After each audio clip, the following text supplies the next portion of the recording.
All right. Our first presenter for today is none other than Jay Grant. He is with LISC. Jay, will you come on up and introduce yourself? And we'll get started with community development and affordable housing session. Thank you. All right, good morning everyone. Great to be here today.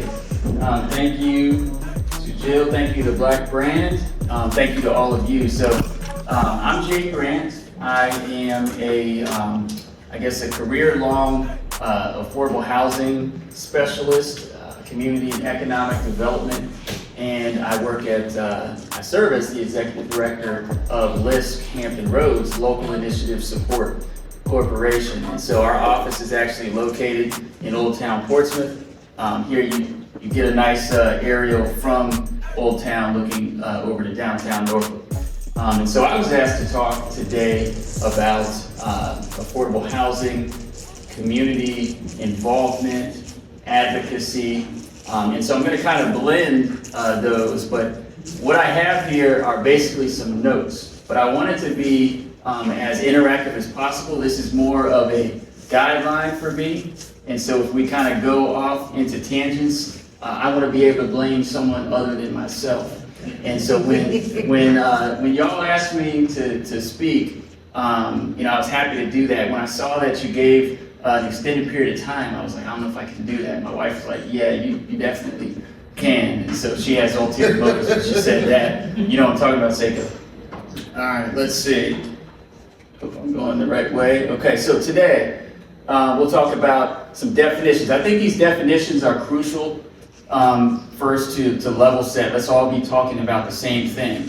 Some challenges, of course, best practices in housing and community involvement. I'll share with you some local LISC work that we've done and talk about advocacy as well. And so, affordable housing, number one, what are we talking about when we say affordable housing?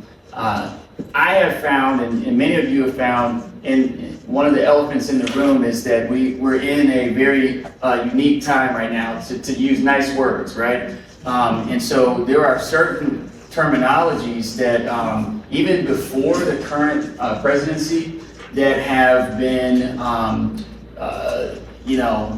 kind of fighting words to say it nicely in some rooms. And so we in this industry have already been finding that it matters how you say what you're saying, trying to get your point across and trying to get an action to happen. So when I think of affordable housing, number one, I'm thinking of housing that is affordable to whom? So housing that's affordable to you. And so what does that mean to you? In general, historically, it was supposed to mean, well, technically the federal government said if you're paying over 30% of your income on housing, that's rent or mortgage, utilities, anything else related, if you're paying more than that, technically it was considered unaffordable. In more recent years, lenders have upped that to 50%. And so as costs have risen, just a recognizing of, hey, it's really hard to get into housing for many folks at 30% of your income. So we'll let you get a loan at 50%. I was talking to some lenders recently, as recent as last week, that said they just, and this was a banker, they closed on a loan where someone was at 60% of their income. And so generally that may happen maybe in the higher income brackets, but needless to say, affordable housing is considered housing that's affordable to the respective person. Overall, we're generally thinking probably about something closer to what's considered workforce housing. And so when we think about workforce, we're mostly thinking about our key jobs that help society run. Teachers, firefighters, police officers, etc. The list goes on. Retail, etc. You don't have these types of jobs, your community is probably not going to thrive. And so where these folks live, there's a key stat that I share all the time that unfortunately 9 out of 10 teachers in the US cannot afford to live where they work. That's overall. So yes, you may have, if you're a teacher, you may be in a household where you're not the sole income earner. But hypothetically, if you were, it is highly unlikely that you can afford to live in the same district where you teach, regardless of where you teach. And so workforce housing tries to accomplish, using many different mechanisms, housing that is, and I'm going to borrow the bottom term on the left, attainable housing. I first heard that term used right here in this region by the Hampton Roads Planning District Commission, and I've seen folks in Virginia Beach, in particular Mayor Dyer, adopt that term more than anyone else. And when I talk to Bobby Dyer, he says it's the same. It's going back up to that first issue. He's trying to find words that he can use that will help the cause rather than hurt the cause. And we shouldn't have to do that, but that's just the reality of it. So attainable housing, same principle. It's, are you able to attain quality housing at whatever income that you have? And then threw in here a couple other terms. When you hear subsidized housing, that simply means that there are subsidies that help to bring the cost of that housing down, whether to an owner, a builder, a developer, or to the actual resident. So, public housing is generally an example of subsidized housing. So you think about the historic Section 8 program, now known as Housing Choice vouchers, when it's not based. Well, you've got project-based vouchers and you got vouchers that can float. Here's the thing: those programs, those voucher programs, they get a bad rap, but also affordable housing gets a bad rap because of the bad rap on the voucher programs. And so when you say, if you're a developer, I'd like to bring affordable housing into this community, the first thing that folks are thinking that are not in the know is, they're bringing Section 8. First of all, they don't know what to talk about when they say that. Secondly, they're thinking that you're going to destroy the community, when in fact, I can show you example after example. Even the examples that Mr. David was sharing, these examples, they elevate the community. And so I have yet to see someone bring in a new product, housing product, or a revitalization product that's thing about affordable housing production. When you drive by, walk by, ride the bike by a property that's in this category, these categories, you'll just say to yourself, this is beautiful. This is elevating the community. And that's what business owners say. That's what residents say after the fact. So we'll talk a little bit about some challenges about how do you get to that after the fact, because the hurdles are really before the project and getting that project to exist. So other terms that are important, of course, area median income. That's generally a HUD terminology, but folks, have adopted. The area's median income is, take your region or take your metropolitan statistical area. You've got a median income, a household income for that whole area. So here we're in the Virginia Beach, Norfolk, northeastern North Carolina metropolitan statistical area. So we have a median income. You take that area median income, 80% of that is below 80% of that is considered low income. And so below 60% of that is considered, or is it below 30%? Sometimes I get my numbers mixed up, but there's a lower threshold that's considered very low income. You have programs such as at Virginia Housing where they can go up to 120% of area median income, or even sometimes I think more. At LISC, we are a nonprofit. We are we work with developers. We're a lender. We're a community development finance institution, or CDFI. And so one of the nice things about that as opposed to some of the places where I've come from. I worked at HUD for 10 years. I worked at Virginia Department of Housing and Community Development for 5 years. At LISC, we can branch out and, don't necessarily have to stick to HUD definitions, unless we're using HUD or other, governmental funding. So we get to determine sometimes, like, what does that affordable mean for our given project.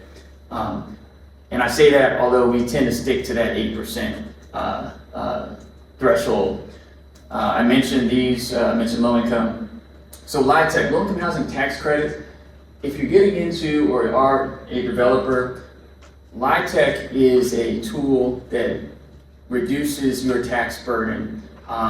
There's it's a whole industry. When I was in grad school, there's a whole path for, studying the concepts, and I'm already getting old, that was years ago. It's constantly changing. So it's one of those things where you gotta stay up on it. It's very hard to get to win a tax credit your first time. I have seen examples. One of our projects, I think it's listed on here in a couple slides. They were a first timer, applied, they got it. You gotta have the right partners, and we'll talk about that, certainly answer questions on that as well. But that can certainly be a tool that helps make your project affordable to you as the developer. And of course, mixed income and mixed use. Mixed income is self-explanatory in terms of what that looks like. It's attractive because it can make your project work. If you're wanting to create affordable housing, but you just can't make the numbers work, well, maybe you play around with the numbers on your pro forma, and you say you start with, okay, let's inject X number of market rate units. And as you start adding those market rate units, you're seeing that, okay, this is starting to work. And if you think about it, mixed income housing is actually quite natural. It's actually pretty unnatural the way that America has developed since the growth of the suburbs. If you look at, if you just look at countries where, and I'm not going to rag on zoning, but we will talk about zoning a little bit. But countries that don't have as stringent regulations as us, and there's kind of more just organic development, you have more higher income folks living close to lower income folks. You have more markets mixed in. See, what we've done is developed society in a sense that with zoning, we said residential here only, commercial here only, industrial here only. And while there's a lot of good with that, and who wants to live next to an industrial waste facility? I don't. And there's environmental justice issues there as well. But when it comes to commercial and residential, I think it is quite natural for humans to want to be able to go to a shop, be able to go to a school, religious facility, a gym, home, right? But the advent of the automobile created this dream of we're going to have housing only, and you're going to get on the highway and you're going to go to these other places. And so what we're seeing now is cities and counties are going back to probably the way that we should be, which is let's bring in this mixed income and mixed use, which simply means having all the different uses together. Okay, so I've alluded to some challenges. Stop me if you have any questions, please, and I'm happy to chat about those. So challenges, obviously construction costs. So I'm building my own house right now. I can tell you, this is the second time I built a house. Built one in 2015, and I was talking to the electrician yesterday, and he said he built his house in 2019. We were both saying, man, those were the good old days. We didn't know it back then, but 2020 hit, prices surged. And so, the house I'm building today is smaller than the house I built in 15, and it's like twice as much. to build it. It's ridiculous. So if I'm experiencing that, imagine developers that are building, 50 unit, 100, 300 unit properties. It's expensive, and everything is higher. Yes, some things have decreased or leveled out, but I'll skip to that third one. The cost of land or a property is difficult too. So in a place like Hampton Roads, where we don't have an abundance of raw land anymore, if you compare it, if you've heard me talk about these types of things before, I will often allude to, if you look at a place like Raleigh, suburban Raleigh, it develops and develops, it just keeps going out and out. They've got a lot of land. We've got a lot of water, and those are our boundaries. If you look at Virginia Beach, for instance, you think there's more land? Yes, it's in the southern tier, and they're not going to develop it. That's going to stay agricultural. Same thing with Chesapeake, somewhat in Suffolk as well. And so what you're going to see, and certainly Norfolk and Portsmouth, and same thing with Hampton and Newport News, it's the same story. Effectively, these places are considered to be like 97% built out. So you've got to build up, so you got to increase your densities, and where is that land? So when you supply and demand, when you don't have much supply of something, the cost is high. Securing financing, of course, it can be an issue. So if you're new to this game, then lenders want to look, even LISC, we want to look at your track record. So it's the catch-22. It's just like trying to elevate yourself in the workforce. Well, how do I get this management job if it says management experience required, right? And so it's very similar in development. One of the key things I would say is partner. Be willing to not be the number one in your own deal. And so when I've talked to developers that have, gotten really successful over the years, they will tell you that they had meager starts. They would, maybe purchase a small property or purchase it in a collective, and just get your name out there and keep at it.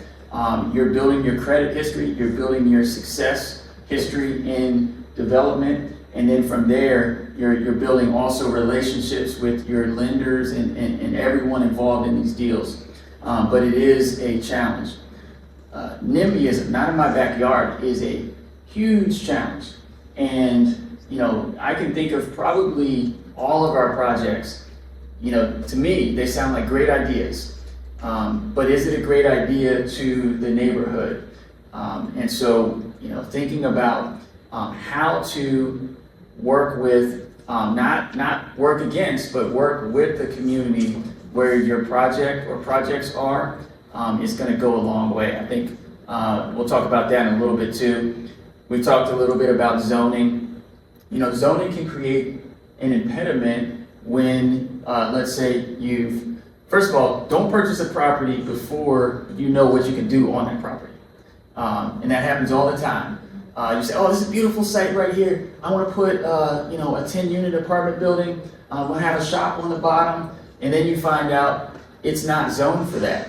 And so the first thing you should do, it's all about relationships. The first thing you should do is talk to the people in the city or in that county, figure out what it's zoned for, figure out how easy is it to change the zoning. Sometimes there are overlay districts, like in Newport News. We're working with folks on Chestnut Avenue. I know Virginia Housing is too, where the small-scale developers. It's a mother and her son that really kind of started this. They bought a building that they thought was the birthplace of the late actress and singer Pearl Bailey, and they were able to determine, yes, it is the birthplace. They were able to put a historic marker on the street there, and from there they've been starting to work with other owners on that street, and garnered up enough support and talked with the city. So now the city has created an overlay district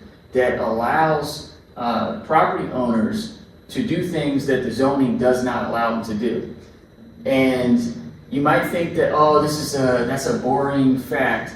It's a very important element. We've been working with the developer, another small scale developer in Portsmouth, Michelle, right across the street from our office. So Michelle is I know you, look, we were neighbors. We're still neighbors, right? And so it cost them $60,000 for what was it? $60,000 for a permit. And you have to get like a number of permits, right? It was zoned properly, but I'm throwing that example in because these things cost you time, and time is money, and then they cost you real money too. So find out early on and start working your channels early on. These deals are potentially complex, right? So, just understand that it behooves you to partner and not try to do it all alone. And so you don't need to become an expert at everything. Better probably to work with experts and get them on your team. And there are certainly lots of experts in different arenas that I constantly am connecting folks with so that they can get their deal forward. And of course, politics, there's always politics, whether it's actual politics or it's the kind of local things that might be a challenge. Okay, so just some best practices that I've seen. This is of course not all inclusive, but involve the community. So the number one way to make your project suffer is to not involve the community, because the community is going to be your perennial neighbor. Whether you're just a developer one time and you're pulling out of the deal, or you're going to be an owner operator, you got to look at the community as your partner. Key example, City of Norfolk. This was a still somewhat controversial. Maybe somewhat is a weak word. It's been controversial. The whole revamping of St. Paul's community downtown. So you're talking about relocation of thousands of individuals and families from their homes, from their community, either into new housing at the same location or somewhere else. So that right there is potential firestorm. What Norfolk did not do, believe it or not, is at the very beginning, they did not involve the community in the redevelopment. And so it was more of, hey, here's a plan. We brought in these experts from wherever, and this is what's best for you. That didn't go well. And so what they did is they turned around and said, so they lost like a year at least. They said, we gotta do this thing right, salvage what we can, involve the community. So they had community input sessions. What does the community want? They wanted more green space. They wanted to unearth a creek that had been buried, 100 years or more ago. They wanted to address certain problems of crime, etc. And so, they were able to better align and better design the project. That's what you got to do from the front end. And it involves, the community members, which includes business owners, homeowners, renters, etc. But you just got to consider all of those. Best practices, efficiencies, and trends. I've talked about mixed use and mixed income housing. In a place like Hampton Roads, and really increasingly all over, it really is becoming very efficient and effective to increase your density. And again, all of these things are interrelated. So, if you have an acre lot, you could put one house on it, and get the income from that. Or you could put a few townhomes on it, you get more income. You could put a apartment building and get more income. And so it all depends. What's your goal here? What what does the neighborhood, what does that community look like? So if it's in the middle of a rural area, you're not going to drop in a 300-unit apartment building. Probably not. But, again, all these factors are involved.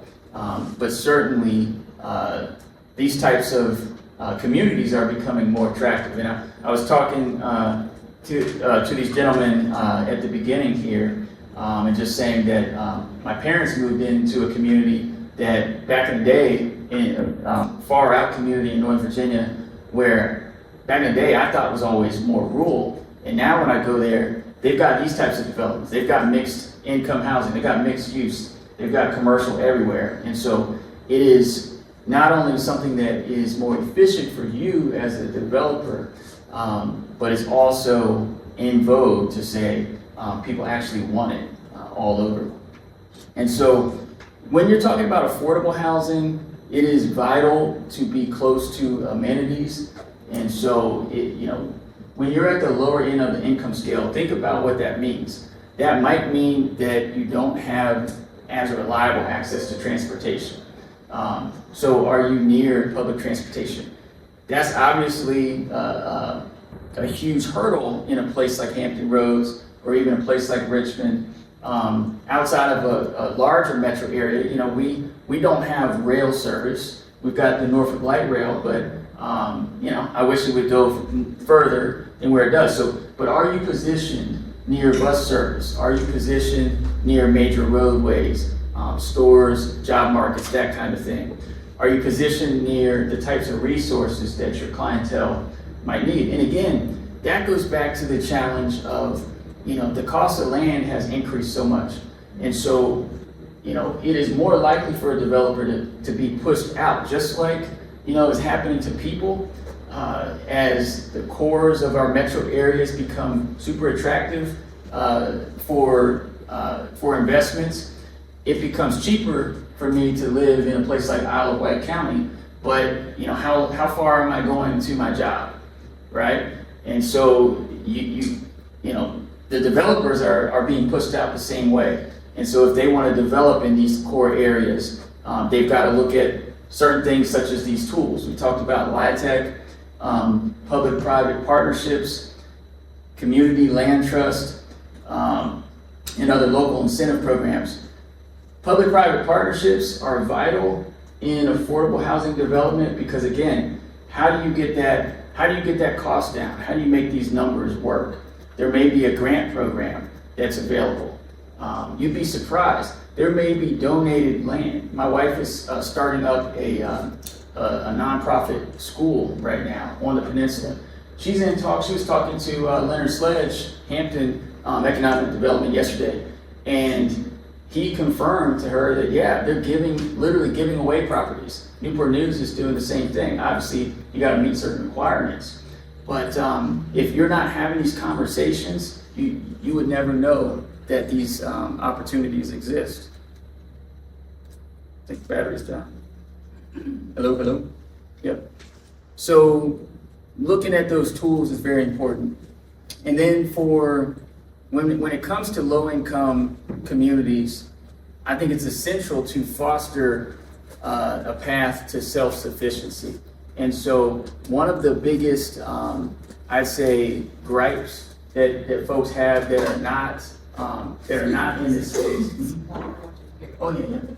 One of the biggest gripes is simply the thought, and I'll say it's a thought because it's not always true, that these types of programs or efforts, initiatives are perpetuating a cycle of poverty.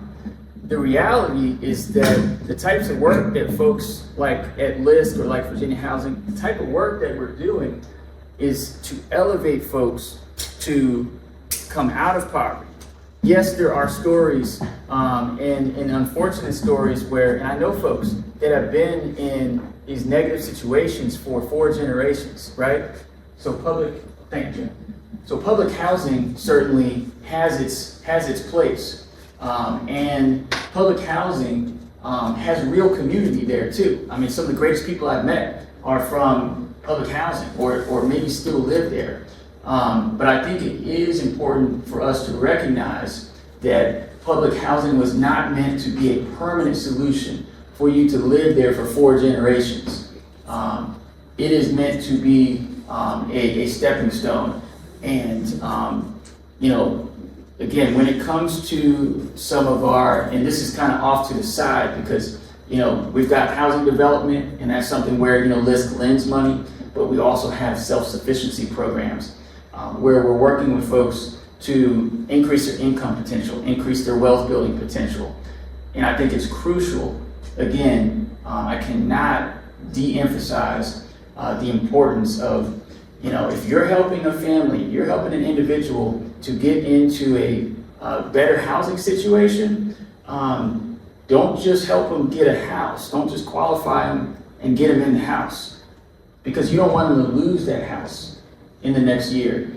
You want them to further the success for their children and their grandchildren. And they may not be in that situation, but you want to help them at least to further improve their situation with more permanency. Before I get into some of our examples, I'm going to just kind of give you an illustration of what we do in LISC Hampton Roads. Housing is our key pillar area. That's where LISC started. We're a New York City-based organization since 1979. There were already housing affordability issues there. That's why we became a nonprofit CDFI organization. We will always be in that space in housing. Income and wealth building or workforce development as well. That's a big area. We have a kind of a pillar program that is known as financial opportunity centers. And we do some other work in that avenue as well. Small business assistance, we do some lending in that space, and also some capacity building, and then safety and justice. For our office in Hampton Roads, safety is one of our newer areas, and we're partnering with the federal DOJ on a program that we're starting in Portsmouth and Chesapeake currently. So we've got a pipeline right now of over, I think it's close to $30 million of additional housing units that are going to be coming online starting later this year, next year, and beyond. Those numbers at the top are probably a little bit short of where we are right now, but we've been doing a lot of work in affordable housing production and preservation over the last few years. We've only been around since 2020. I've joined in 2022. We partner with developers that are both for-profit and nonprofit on these deals. And lastly, I'll say in the capacity building realm in this space, there has been an increased, I'd say, interest in affordable housing production by the faith-based community. So later this year, we'll be kicking off a faith-based housing capacity building program. And it's for just that. It's for churches and other religious institutions that are not necessarily looking to become a developer. I don't know many, but there are some that want to actually become a developer, but really how to discern what their next step is. And so it may be, hey, we want to get in, we want to open up a little store, or we want to open up a community center, but we're calling it a housing program because more often than not, we're seeing these leaders saying, there's a need for affordable housing. We've got the land, we've got unused parking lot, we've got unused portions of a building, and we want to turn it into housing. We've seen this in some of our larger metros for years, for decades even, in DC, in New York, Chicago. They've been doing these things, so it's proven. We're modeling this off of templates that other LISC offices, such as in the Bay Area, have successfully run programs of this nature. Excited for that. So this is just a little listing of some recent developments. Yay, the Hanson Company, that's on 35th Street or 36th Street, kind of on the corner there. 50 units of affordable housing. We provided $500K for pre-development, and so it is. It can be a central for your project to get started, even on that early stage of, do we need any feasibility studies? Do we need any architectural studies, renderings, environmental, all these things? And so again, going back to that slide where I talked about the complexities of the development, don't be scared to get into development, but just be aware that it's not easy. It is definitely not easy. And so if you're not a hard worker, don't be fooled. This is probably not for you. If you're a hard worker, the Hanson development on 35th Street, Kelvin Hanson, who runs that company, told me, man, this took us 7 years, and I only came in on the back end of it, so I'm out there clapping and everything, and he's like, bro, you have no idea, and Blair, we were talking about this the other day, that, and I think Kelvin would be fine with me sharing this, because he was saying it pretty loudly that day. Sometimes people who you think are your friends, when you get into development, and these are people who sit on city council and tell you, oh, I got you, and then they go turn around the next day and they vote against your project, right? These are real things that happen. Those are just some examples in that one project. And so when you see people celebrating an affordable housing project, I guarantee you they didn't just purchase that property last week because they got excited. They've been working on it for a long time.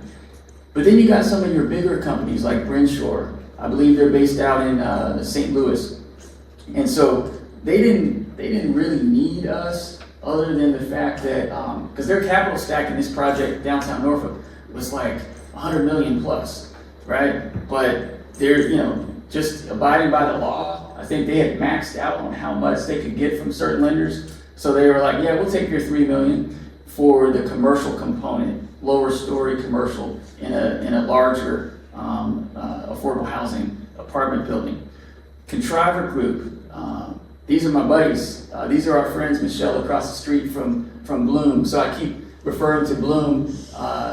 My office is still part of Bloom Co-working in Old Town Portsmouth, but we're next door. And so we have, this was actually, the picture was the ribbon cutting of our new office.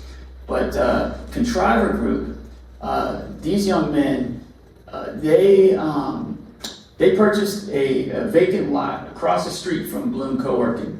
And they're going to build 12 units of affordable housing with, it's mixed use because there's commercial, there will be commercial on the bottom story. It'll be part of the revitalization happening on High Street. Super exciting. And I love this story because these are new developers. They have been in construction for years, but partnered together to form the group by that name. And I think they're going to do a lot of great work beyond that. And then Judeo-Christian Outreach Center. So they're over in Virginia Beach near the ocean front. They work with folks that are primarily formerly homeless individuals, some seniors, etc. 38 units. You see the loan amount there. And we just closed on that recently. And so they're going to be, it's going to be a beautiful facility there. And again, I go back to, these are wonderful, wonderful looking and feeling projects. Blair? Are you taking questions? Absolutely. I'm trying to. I'm trying to. Make sure. So, with JCOC, did they have prior development experience? Yes, glad this question was not a setup because we did talk yesterday. We didn't talk about this. I'm trying to. So, this is the example of a first timer. They actually got low-income housing tax credits on this project. And Todd Walker, if you don't know him, you got to meet him. Like if you call him up, email him, he will sit down and talk with you. It's an amazing. His story is personally amazing, but it's an amazing story of how they got it.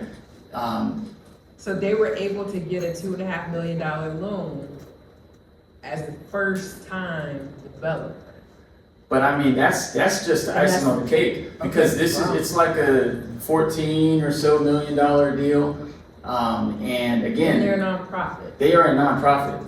So And they're not in this development game to become developers and go around town developing other things. This is like a one and done for the most part. Gotcha. So it's a unique story. Certainly if you are looking at doing something like that, you should talk to Todd. I do want to mention this program, Emerge. So it stands for Emerging Mission Engaged Real Estate Developer Growth Exchange.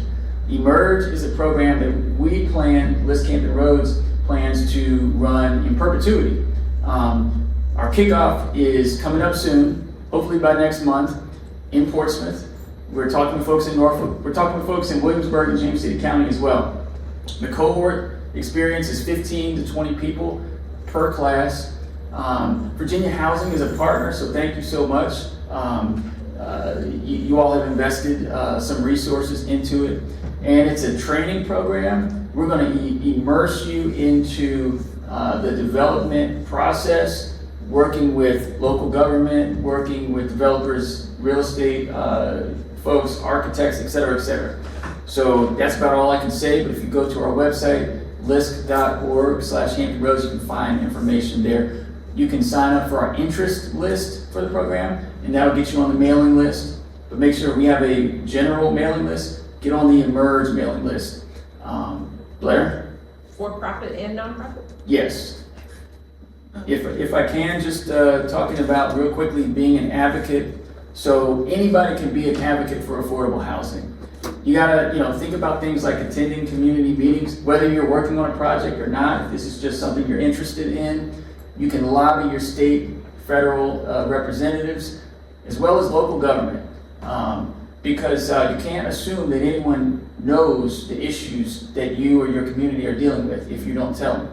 Consider writing op-eds in a local paper or social media or something to get a point across, and be up on the new and forthcoming legislation, as well as what are the barriers for what it is that needs to happen in your community. And one of the things that happens, and I know there are terms that they're trying to make us not be able to say, but in an underserved community, too often folks don't have a voice. And so, remember I talked about, why is an industrial waste facility right here next to my community? Well, and why is it not next to this community over here? There are things such as, racism, and then there are things such as someone's voice was louder, someone else didn't understand that there was a meeting and a decision was made and nobody from here showed up. So there are things like that too that we have to consider. And don't forget about your local nonprofits, supporting them. We are a nonprofit.